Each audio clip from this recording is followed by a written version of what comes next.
اگر وہ غدار ہو سکتی ہیں تو آج عمران خان انہی کے ہاتھوں غدار پائیں تو یہ کون سی بڑی بات ہے۔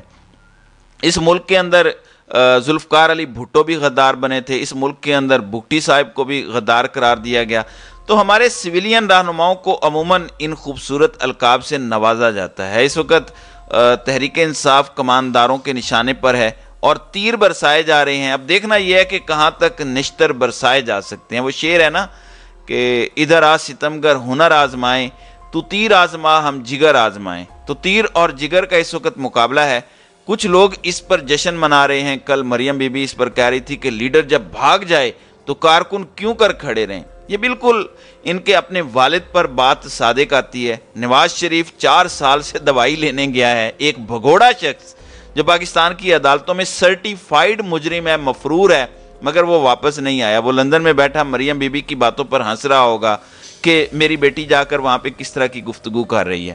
اب پی ڈی ایم کے سربراہ فضل الرحمان اس چیز کا جشن منانے کے لیے کہ پاکستان تحریک انصاف کو توڑا جا رہا ہے، وہ لندن روانہ ہو گئے ہیں، اور بہت ساری خبریں ہیں کہ وہ وہاں پر جا کے آئندہ الیکشن کے حوالے سے جو بندر بانٹ کرنی ہے وہ بندر بانٹ کیسے کی جائے، اپنا پیٹ بھی تو بھرنا ہے، اس لیے اس پر بات کرنے گئے ہیں۔ دوسری جانب آج غیر متوقع طور پر جو جوڈیشل کمیشن بنایا گیا تھا 3 رکنی، وہ سپریم کورٹ پہنچا، انہوں نے سماعت شروع کی۔ سماعت کرنے کے بعد وہ اپنی طرف سے قائل کرنے کی کوشش کرتے رہے۔ آج کی سماعت کا دلچسپ پہلو کیا تھا؟ آج کا دلچسپ پہلو یہ تھا کہ قاضی فائز عیسیٰ اس جوڈیشل کمیشن کے سربراہ یہ کہہ رہے تھے، ایک گواہ موجود تھے جنہیں روسٹرم پر بلایا گیا، انہوں نے پوچھا کہ آپ کا کیا نام ہے؟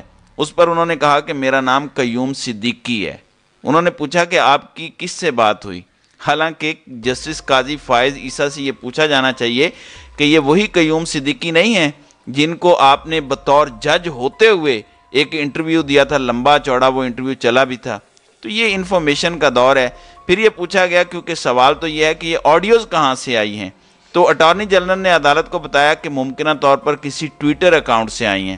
پھر اس پر انہوں نے پوچھا کہ یہ ٹویٹر کیا ہوتا ہے، یہ ٹویٹر ہینڈل کیا ہوتا ہے، تو پھر انہوں نے اس کی وضاحت کی۔ اس کے بعد قاضی فائز عیسیٰ نے اٹارنی جنرل سے شکوہ کیا۔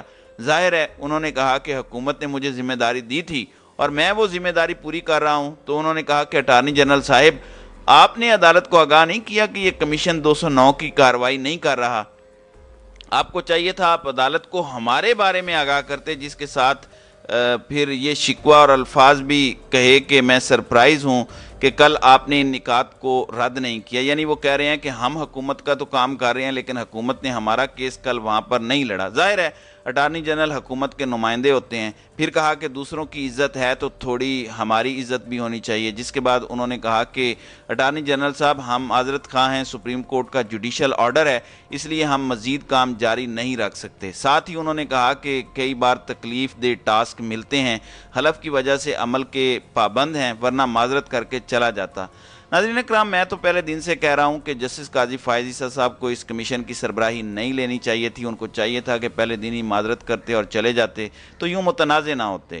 اب کیا فائدہ ملا کہ اس کمیشن کی کارروائی بھی نہیں ہو پائی اور اس کے بعد یہ شکوہ بھی کرتے نظر آ رہے ہیں۔ تو ایک صفحے پر مشتمل انہوں نے آج ایک تحریری حکم نامہ بھی جاری کیا ہے، جس کے بعد انہوں نے کہا کہ جوڈیشل کمیشن کی کارروائی ملتوی کی جاتی ہے۔ تینوں ممبران کے دستخط بھی اس پر ہیں، جس میں قاضی فائز عیسیٰ، جسٹس نعیم اختر افغان اور جسٹس عامر فاروق کے دستخط ہیں، اور ساتھ ہی مختصر حکم نامے میں کہا گیا ہے کہ اٹارنی جنرل نے گزشتہ روز کا عدالتی حکم نامہ پڑھ کر سنایا ہے اور اب مزید اس پر کارروائی نہیں بنتی۔ اس لیے اور بھی اس کے علاوہ خبریں ہیں۔ علی زیدی تحریک انصاف کو چھوڑ کر چلے گئے ہیں۔ یہ وہی علی زیدی ہیں جنہوں نے کہا تھا کہ اگر تحریک انصاف کو چھوڑنا ہے تو پہلے میرے ماتھے پر گولی ماریں۔ اب اس علی زیدی کو بھی تحریک انصاف چھوڑنا پڑ گئی ہے۔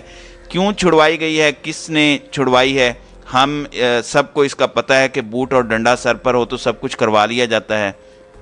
دوسرا، پاکستان تحریک انصاف کے 10 رہنماؤں کے ڈپلومیٹک پاسپورٹ منسوخ کر دیے گئے ہیں، جن میں شاہ محمود قریشی، اسد عمر، پرویز خٹک، اعظم سواتی، علی امین گنڈا پور، فروخ حبیب، شیخ رشید، اون عباس، زرتاج گل اور علی محمد خان شامل ہیں۔ ظاہر ہے ہواؤں کا رخ ان کے خلاف ہے، تو ڈپلومیٹک پاسپورٹ تو ان کے پاس پھر نہیں ہونے چاہیے نا۔ تو ناظرین کرام، آپ کی اس ویڈیو کے حوالے سے کیا رائے ہے؟ آپ اپنی رائے کا اظہار کمنٹ سیکشن میں ضرور کیجیے گا۔